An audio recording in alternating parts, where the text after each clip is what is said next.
Today's podcast is brought to you by Audible. Get a free audiobook download and a 30-day free trial. Go to audibletrial.com/Rushmore. Over 180,000 titles to choose from for your iPhone, Android, Kindle, or MP3 player.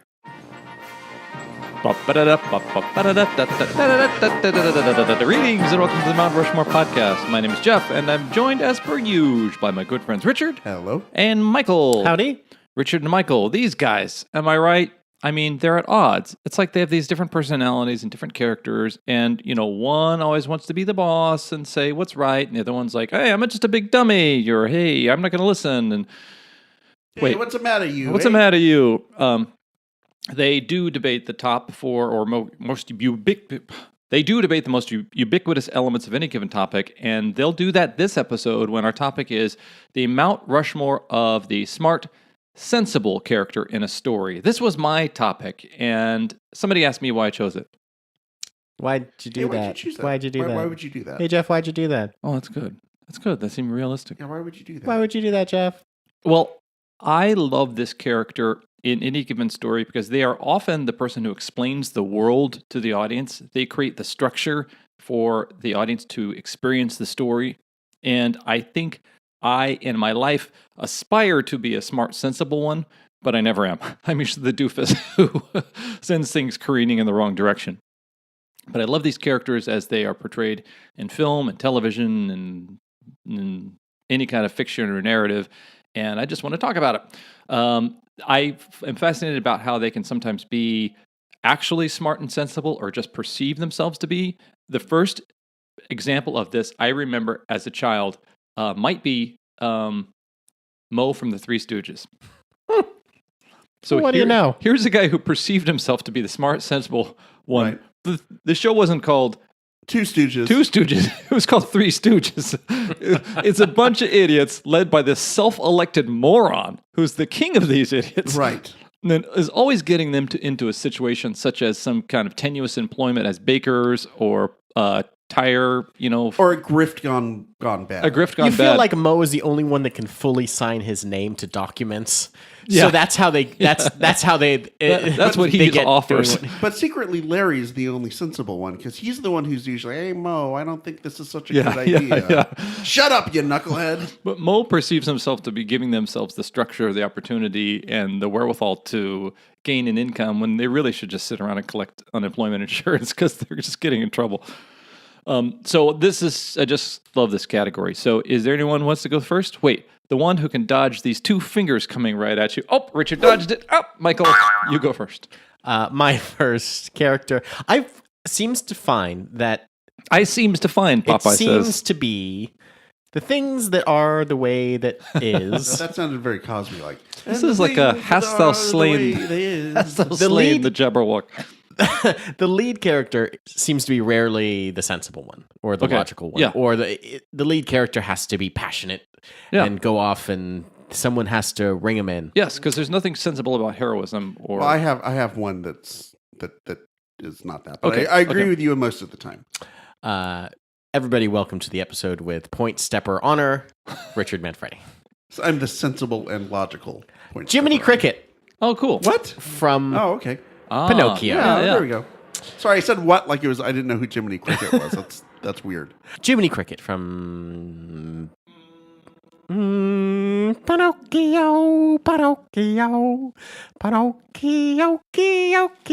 My dad used to sing that all. I like that every third podcast is like, my dad used to do this. My dad would do that. Pinocchio's conscience is kind of adopted in this character of Jiminy Cricket, who just kind of, in the Disney animated version of the 1800 story, he's an anthropomorphic cricket that kind of wanders in and is kind of appointed to be his conscience by the blue fairy. In the original version, Pinocchio kills him with a mallet.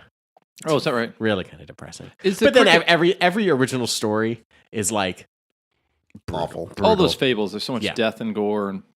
But Jiminy Cricket kind of is like this guy that he just offers the best advice, which is just kind of listen to yourself. Yeah. And says, his catchphrase is "Let your conscience be your guide." Yeah. And if even Pinocchio listened to him one time, he wouldn't have been abducted by Stromboli or kidnapped by Honest John. And that whole bit is like, all you had to do was listen to the goddamn cricket. Yeah. And, you know, he kind of gets angry at Pinocchio for this initially, but he kind of comes around on his own. Yeah. And there's a friendship that's built. And he's kind of offered a way out of the story himself, but he sticks by him, and Pinocchio learns to trust him. Yeah. But I don't know. He's like the sidekick that is there. You should have listened to the entire time, but then you're always going to get into trouble. You know what's fascinating is this example right off the bat of smart, sensible one as surrogate parent. And Disney has this habit of killing off or leaving parents otherwise predisposed not to be around to give any guidance to the protagonist throughout the film. Disney and parents don't mix. So that is fascinating to me because ultimately, even Geppetto is not, I guess, his parent. He's an awful dad. Like the very first day, 6 hours after this wooden puppet comes to life, go to school by yourself. I assume you'll find the way. Yeah. Here you go. Wow. Yeah. He's not a helicopter mom. That should have been put in a home. Okay, cool. Comes out strong with Pinocchio. Richard, what do you got? So the first person I thought of, or maybe not even person, that I thought of when half person, half human, half Vulcan. Kevin James? Oh. Yes. Oh. No. Spock. Leonard T. Spock. Also on my list. Okay, good. Did you know his full name? Leonard T. Edward Spock. Edward James Almost Spock. Not many people know that. What a bizarre pull. You're even blending Battlestar Galactica and Blade Runner and I was looking at a lot of different websites at the same time, so I don't know what. Oh, okay. Kind of Jimmy research Smith's Spock is his name. Yeah, I believe that's Space correct. Jimmy Spock. Yeah. Yeah. Perhaps the most logical character Mm-hmm. in all of television Yes. / film / Yes. science fiction in general. Mm-hmm. His whole role within the Star Trek universe is to be the lukewarm water, so to speak, Yeah. between the hot and cold of Bones and James T. Kirk. Yeah. Even though they're both pretty emotional. Like Bones is emotional in a different way, but Bones can also be very logical. Mm-hmm. So he's like this weird mixture of the two of them, but Kirk obviously is all kind of hot-blooded male Canadian emotion. And so Spock kind of has to be the balancing force a lot of the time. Cold, calculating. Cold, calculating. Of course, he is not fully Vulcan. He is only half Vulcan. Of course, his mom, a human school teacher. And do they establish how they met? So I'm sure. Romulan ale was flowing that night. Romulan Tinder. What is fascinating about the Vulcan race? I love that they reached a point where they were just too passionate. They were too emotional, and they had to purge themselves with they got to a point where man, we can't go on doing this. Yeah. We gotta knock some sense into ourselves, and they have the Kali Nar ritual, which is different from the Kali Ma ritual, where they pull out your heart and show it in front of you while it burns. Which is different than the calamari appetizer ritual, which is like you don't have that much money for dinner, but you want to impress your date. I just love the idea that they kind of go through this whole process to burn out everything else except making the right decision or the logical decision or the most sensible decision. Yeah. I think that's a fascinating way to create a character other than to say he's just a robot. Mm-hmm. And it's getting to showing the hand of the creators. All of these stories were created by someone or a group of people. If you want to have a series that has a swashbuckling, swaggering Canadian embodied by William Shatner playing James T. Kirk, and you want that person to be sexy and adventuresome, you have to have a counter to that person and somebody who reminds the audience as this team goes out and does these crazy things that what that person is doing isn't logical or sensible, and he seems to fulfill that role. Especially in the classic version of Spock. When you get to the reboot, Yeah. they seem to be emphasizing the half human part of him. Yeah. I think as much as the Right. half Vulcan, logical side of him. Yeah, they got a directive that's like, we got to play up this angst within him. Right. We got to really play against his duality, when the original version was more like, oh no, he's fine. He's fine who he is. I mean, he occasionally has these conflicts where his damned human emotions compete with his damned Vulcan logic. That was one thing that I didn't remember about. I don't think I've seen Star Trek the motion picture. I've seen all the other ones. I never saw the first one. I think I saw bits and pieces of it. So reading about this, it was interesting that Spock in the very first movie went back to Vulcan to kind of repurge himself of all the little hints of emotion that kind of popped up through the television series. Mm-hmm. And at that point, that's when they discover Voyager or whatever it's called. Voyager. Uh-huh. And so I don't think he ever actually repurges himself of logic. Wow. So I wonder, his biggest moment or the biggest line in all of Star Trek is the needs of the many outweigh the needs of the few, from Wrath of Khan. And that was made by someone who wasn't the most necessarily, I guess he was probably the most logical person, but he didn't seem to have purged all of that stuff out of him, unless I forgot a bit. Mm-hmm. I don't know. I think it's interesting that even though that he was on this quest initially to become ultra logical, there's still something in him. Mm-hmm. I don't know. Cool. So, Richard, which is your second choice? Be logical and sensible now. Good old Grimy. Oh, okay.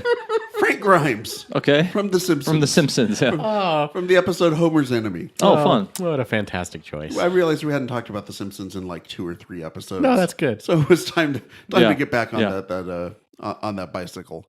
No, this is essentially a character who sees through everything that Homer is, which is essentially vastly incompetent and dangerous to himself and everyone else around him, and is driven literally insane by the fact that he cannot believe that other people don't see this. Yes.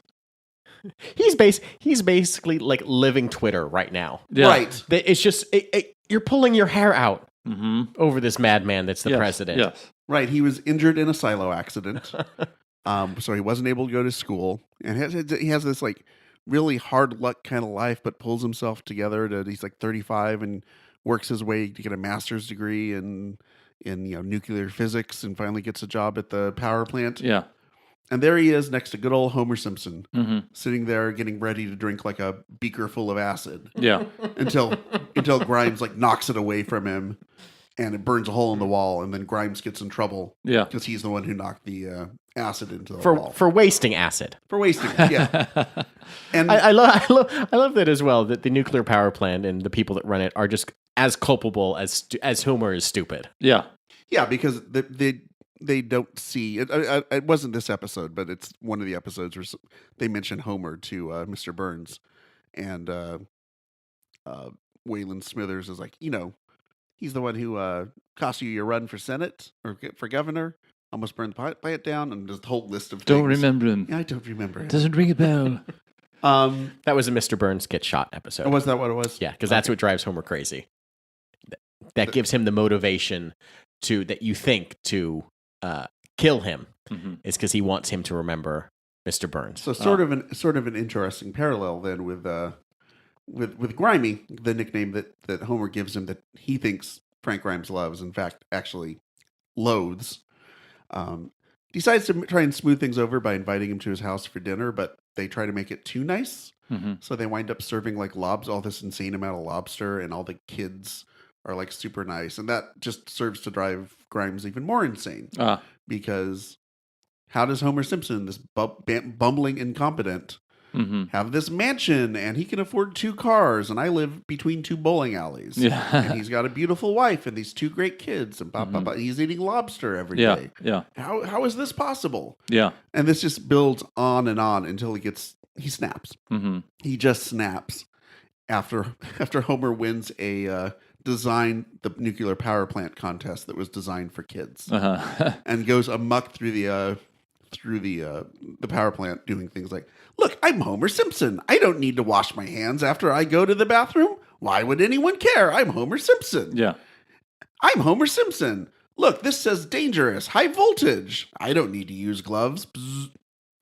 Next scene, Grimes' funeral. Yeah. And this is I know this is a very controversial episode among the Simpsons universe. Yeah. Some people really love it. I know some of the writers think it's one of their best episodes they ever did. I tend to fall on that category as well. I know there's a parallel view that says this is when Homer started to become truly like the bumbling idiot. The completely lobotomized moron. Yeah. Right. But I think that it was done on purpose for this episode, at least. Like, you really had to show, you almost had to like show a funhouse version of Homer. Yeah. Like how someone else coming into it, like a normal quote unquote person, Mm-hmm. would look at Homer and just everything that's insane that happens to him that he goes through. Yeah. And how it would just drive you absolutely mental. Yeah.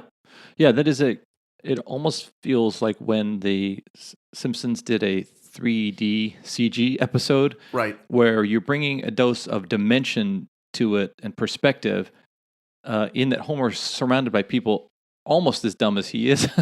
Right. One thing that I think the smart, sensible character has less a dose of than the hero is often just humanity, whether it's for better or for worse. Right. They have less an amount of that, and that makes them not the hero or of the main character of the story. Or patience. Or patience. Yeah. Any sort of patience. Usually that's something you see a lot of the time with these logical or sensible characters, just how they can't believe they're stuck in this situation with these idiots and they have to be the grown up in the room. Yeah. And this is just sort of that, I think, that thing taken to the nth degree. I think that Homer just has a bulletproofness about him that Grimes, Grimy, as he prefers to be called. Please. Like, I like that when he tries to emulate that is his ultimate downfall. Yeah. He survives so much worse, you know, his background, as you said, but then as soon as he tries to be anything like Homer Simpson and not like him, that was the end of it. Yeah. The smart, sensible one you said is stuck in the room. I forget what you said. But he's just sort of stuck there with all the idiots around him, and he has to be the grown up. That's what I think is funny about that is the reality is you're not stuck. These characters could walk through the door of the set to Everybody Loves Raymond or whatever, and walk out the door. And they are often trapped in the construct of an institution like a power plant or a family, like family sitcoms are. But I think they're often codependent on their incompetent, more human people around them. And they need those people to feel necessary in the world and feel wanted and to have somebody to look down on. So I think that's a funny aspect of it. So that brings us to our halftime. My name's Jeff, and I do the show called the Mount Rushmore podcast. And some of my guests this week are Michael Winfield and Richard Manfredi. This is a podcast that I started because I thought it was a smart, sensible thing to do. And these guys get on and they just kind of goof off the most of the time. And I try to bring it back, steer it towards something positive. So we like to help. You're writing history there quite a bit. I know. Just for the record. Good old Hoppy over here. Good old Hoppy. We are at halftime, and we would like you to learn about all our friends out in the podcast universe. And some of those friends is this podcast.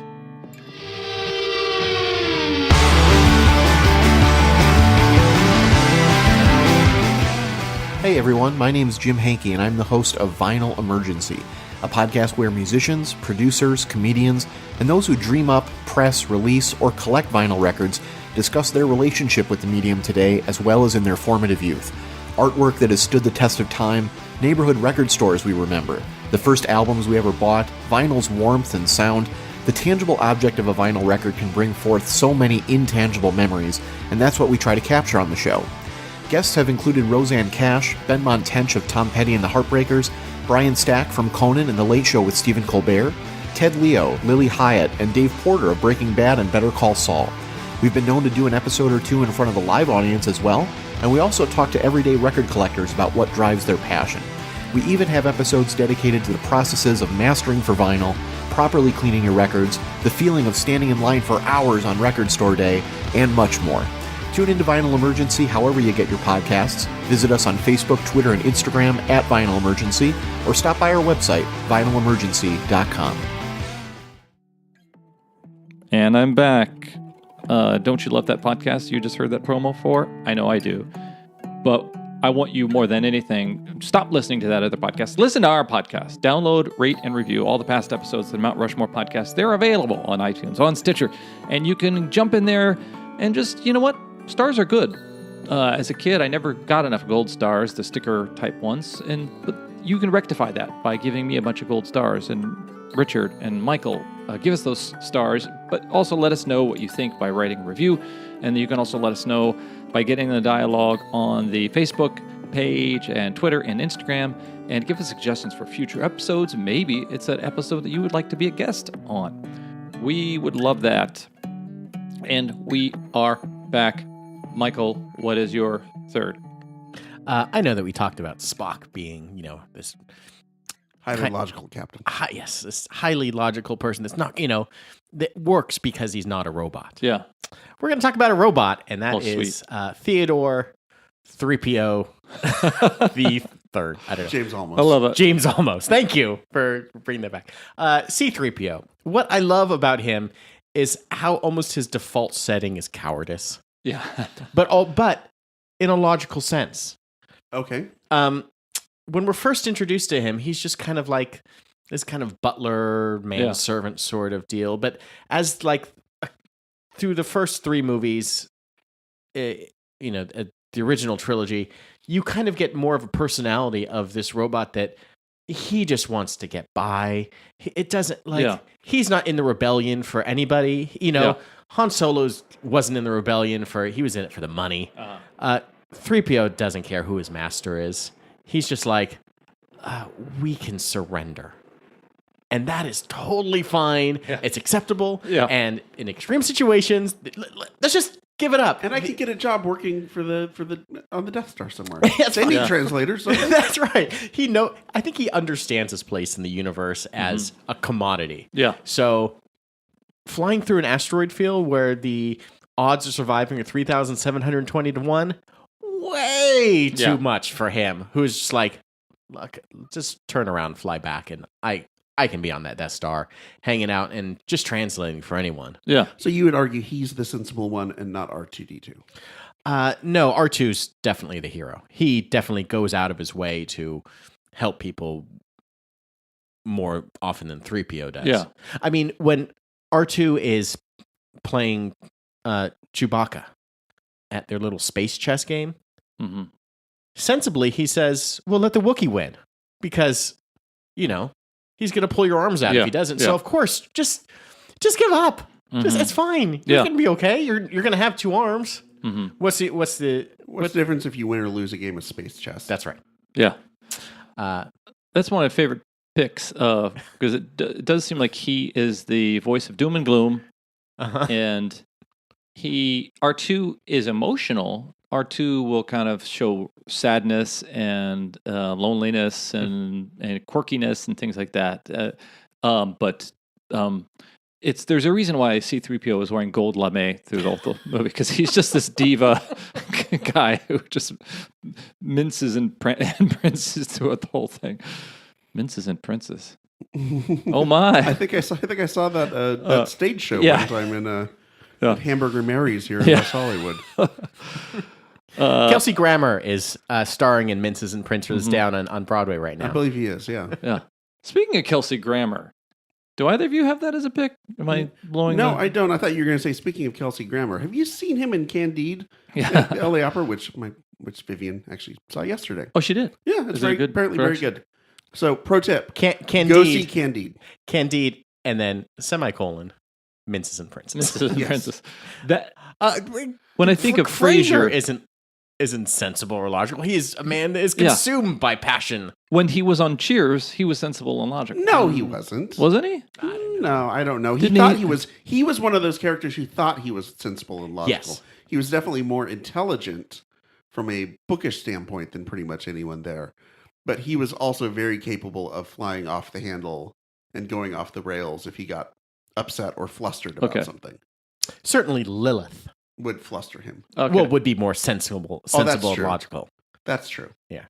Richard, what's your third? Okay. So you mentioned that these characters are frequently not heroes. Allow me to give you one example of a extremely heroic sensible / logical character, and sensible and logical to the point that everyone around him kind of hates him. That would be Police Chief Inspector Nick Angel from the film Hot Fuzz, Oh, fun. Okay. played by Simon Pegg. what's his face? The guy with the face, Simon Pegg. Simon Pegg. Yeah. Oh, that guy. Yeah, one of the three Cornettos trilogy, the Yes. middle one that is essentially Bad Boys 2, but rewritten to make the love story between the two cops much more obvious. And his whole backstory is essentially he is the best in his class. He is the best cop in the Metropolitan London Police Force, to the point where he's embarrassing the rest of the police force. Yeah. So they decide to send him off to some town in the middle of nowhere where he won't embarrass them anymore. And then gets to this town and is just amazed with how backwater and how lax they are to actually going by the rules and following what they should be doing as cops. Yeah. Yeah. He's like the Frank Grimes of police cops. He is pretty much, and Danny Butterman would be his Homer, I guess, at first. The difference being that eventually they do kind of learn from each other, and Nick Angel learns that sometimes you got to break the rules in order to restore the rules, so to speak, Jump in the air and go, ah. and shoot your guns while Yeah. you're doing spins and stuff like that. It's one of my favorite characters in any of the three Cornettos movies. It's pretty amazing that Simon Pegg is able to play a fairly credible action star. Like you wouldn't look at the guy from Shaun of the Dead and say, "Yeah, I can buy him as like a badass super cop." Mm-hmm. But he's able to make it work within Yeah. the context of this film. I think partially because he's supposed to be so ridiculous and so much of a super cop that it's almost like if it would have been like, fill in your act, typical action. If it would have Yeah. been The Rock, Yeah. it would have been ridiculous. It would have just seemed like unbelievable. Mm-hmm. You know what I like about The Rock is I just saw a trailer for What's a- not to like about Yeah, that big to say. hunk of man? a trailer for a movie called like The Tower or something, Skyscraper. Yeah. Where they had The Rock is so built as a person That he punches the skyscraper and falls down that they had to chop off like digitally one of his legs and give him like Skinnier legs. no they had to like give him like an amputated like lower left leg Oh, okay. on like, and like that's his like, sure, the guy is 6'5" and 292, but he's got this like wonky Oh, leg. yeah. It takes him down, makes him more relatable, gives him a Mhm. little bit of weakness going Yeah. in. Yeah. The guy with a disability trying to make it in life. How dare he? Yeah. Okay. But But anyway, Nick Angel. thanks for that, Mr. Digression of this episode. I started thinking about The Rock. What are you That's gonna true. do? What are you going to do?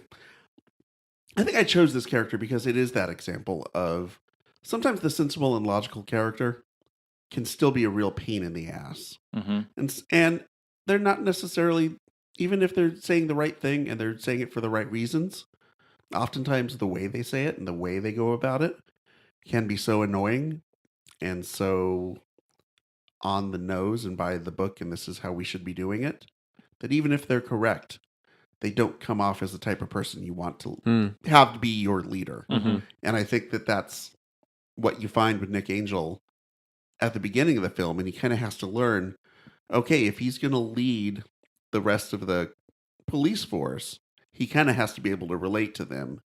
So he has to find a way to, I guess, come down to their level in a sense in order to bring them up in the process. And I think it's just a fascinating look at sort of like how these sort of characters can be perceived by the rest of the world. Yeah. That is a buddy cop film trope, is the disparity between these characters. There's usually old and young. Right. Old is often the person who's more knowlegeable about procedure or It's more the conservative. the Danny Glover, Yeah. who's officially too old for this shit. Yeah. Yeah. And then you've got the young hotshot, kind of Loose cannon. buck, loose cannon. In Yeah. this case, instead of loose cannon, it's just sloppy, bored, Yeah. terrible cop. Yeah. Okay, cool. What do you got, Michael?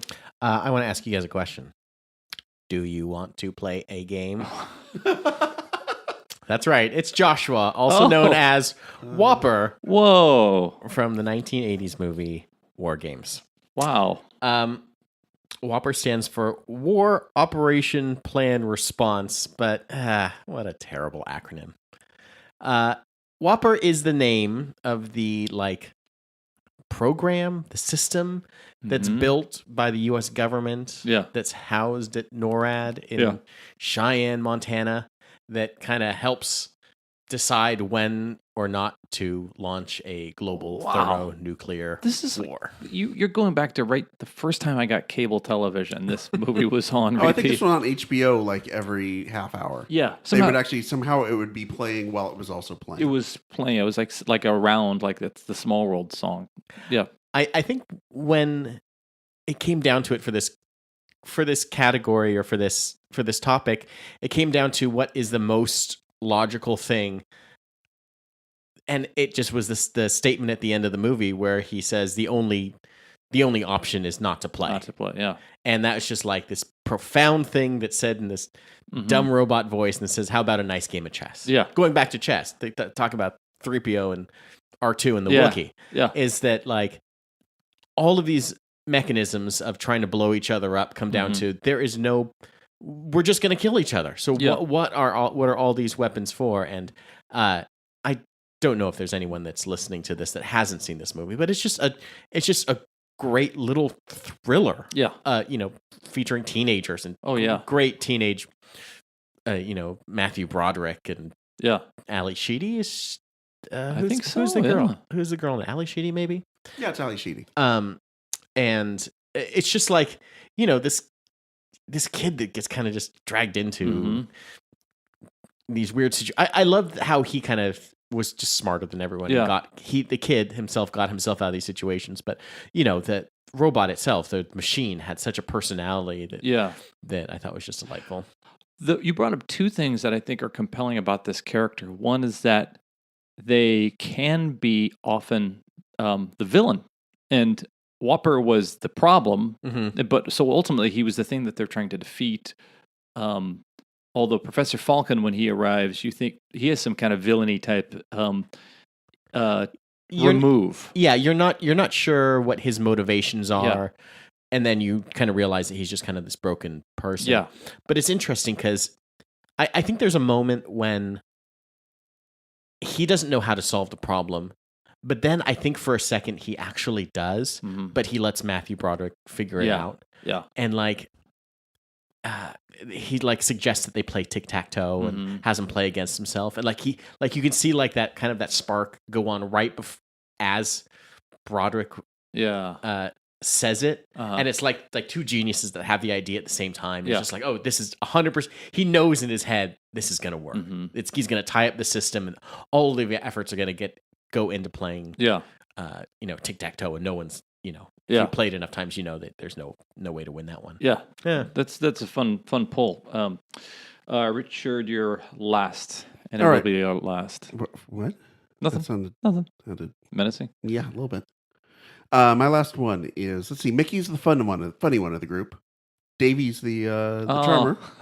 Peter's the kind of naive dumb one, and then you got Mike.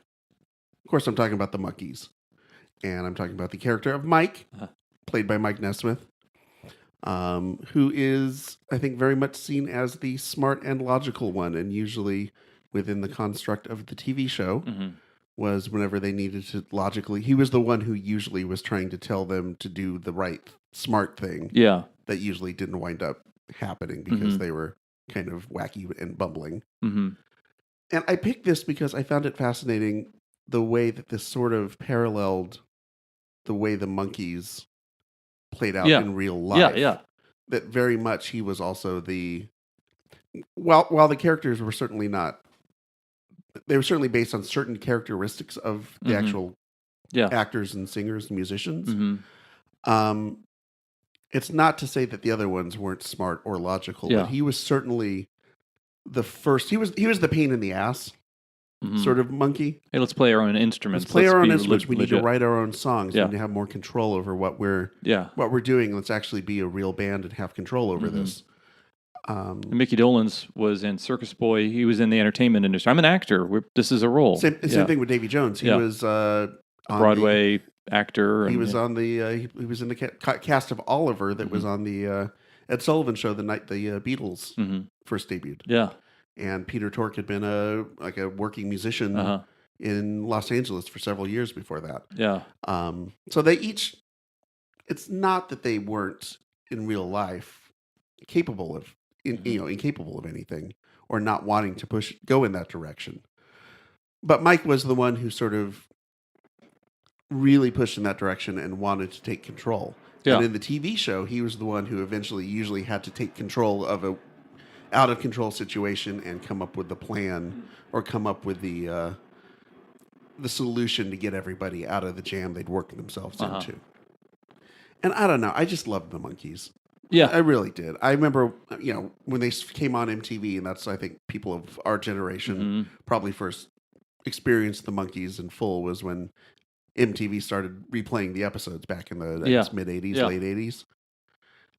And I don't know. There's just something about the show. I went back and started rewatching some of the episodes over the last few weeks, actually. I finally stumbled on the Monkees album that came out last year called Good Times, which, by the way, I would highly recommend it if you haven't this heard it is yet. the one that, it's a great album. It's like power pop kind of. Well, right? and it's With Ben Gibbard But Ben and- Gibbard wrote a song. They had all these modern great Yeah. songwriters write songs for him. So Noel Gallagher and Paul Weller collaborated on one. You said Ben Gibbard from Weezer. What's his face? The guy with the face. Rivers Cuomo. The face guy. Yeah. Well, I call him face guy. Yeah. Andy Partridge from XTC, and it's just this whole list. And they each wrote really great Monkees songs, basically, or songs that would work for the Monkees. So in kind of discovering this album from last year, I was then intrigued to go back and start rewatching these Monkees episodes, and they really they do hold up well, even though it is very much a product of its era. I just love this. There's just something about the energy that show had, and it just feels that it felt like you can watch these supercuts of all the times that they sort of broke the fourth wall, or started to have these really racy in jokes, or references to drug culture that they were able to slip in. And Mike was a really great comedic actor, even though I don't think people really associate him with that nowadays. They associate him either with the music side of things or being the one whose mom invented liquid paper. Yeah. Right. But they were able to give each of these characters a personality, and I think that's what the Mike character was. He was a little bit older than the rest of the group, which is often sometimes the case with some of these things. So he winds up almost playing like a big brother sort of role to everyone else. That's interesting. Hasn't been something that we've really talked about yet. Is the older character knowing what's going on and kind of knocking the heads together of the younger knuckleheads. It's interesting. Young generation. Yeah, I mean, if it's just they have interesting that we've something to gone this far, and The then older brother, the elder that hasn't sibling, been something that we've kind of touched upon yet. Where the elder statesman really knows what's going on, or the dad. Yeah. Basically, either Yeah, playing yeah. the dad role or the big brother role or something like that. And I feel like that's what the Mike character in the Monkees was. One of my favorite movies is A Hard Day's Night. Mm-hmm. And the Beatles, having worked with Richard Lester to learn improvisation and to essentially become kind of the goon show. Right, they became goons, basically. And I feel like that's what I loved about A Hard Day's Night. And then the Beatles got enlightened, and they listened to Bob Dylan, and they smoked weed, and they did acid, and they had Maharishi and all these other things. The Monkees never did all that stuff. Well, they had Head. They had Head with crazy With Jack Nicholson. Yeah, like stoned out to the gills writing whatever. And they like the Beatles struggled for relevance and struggled to like everyone else at that time. If you didn't evolve, youth culture would abandon you anyhow. So you couldn't stay this bubblegum pop group and these puppets of the television machine. Right. You couldn't stay that way. But that was so fun. Right. Yeah. You understand why they had to evolve. Yeah. They couldn't continue to be the wacky Monkees, the four guys in the beach house trying to make a living as musicians. They just, that doesn't But they were just so work, but it was such a fun show. So like the Marx Brothers or something. Yeah, it was only two seasons. People forget this. So there was only 2 seasons of the Monkees TV show. They got 50 episodes out of it, or 60 or something insane like that, because they shot 30 episodes a season back then. But there's not a lot of Monkees shows to go on, but yeah, it is. It's very Marx Brothers. Yeah. Definitely has that element. Well, cool. This has been the Mount Rushmore of the logical, sensible character in the story. This was my topic, but Michael and Richard really took it and ran with it. I'm just going to grab a few things that really resonated with me, and they were fun, kind of blasts from the past. I originally got into acting and stuff like that because I wanted to be C-3PO. I didn't want to be an actor. I wanted to be a robot. So I'm going to choose C-3PO. And I'm the only cast member of Star Wars who I've met and spoken with is Anthony Daniels. And he was bitter, and he seemed like he was meant to suffer just like C-3PO. So it was so made to suffer. So it was fun to see how much who his character was. So there's a point for C-3PO. There's a point for Mike Nesmith from the Monkees because of the nostalgia there. A big, sizable point for WOPR from War Games because that was so fun. And what the fuck, Jiminy Cricket. So Jiminy Cricket, yeah. So Those this choices don't seem very logical to me. well, Very sensible. Yeah, no. If you weren't the dumb idiot one, you would know how logical and sensible they were. Well, I don't know because I'm an idiot. Wah, wah. You're the emotional, lovable one. That's true.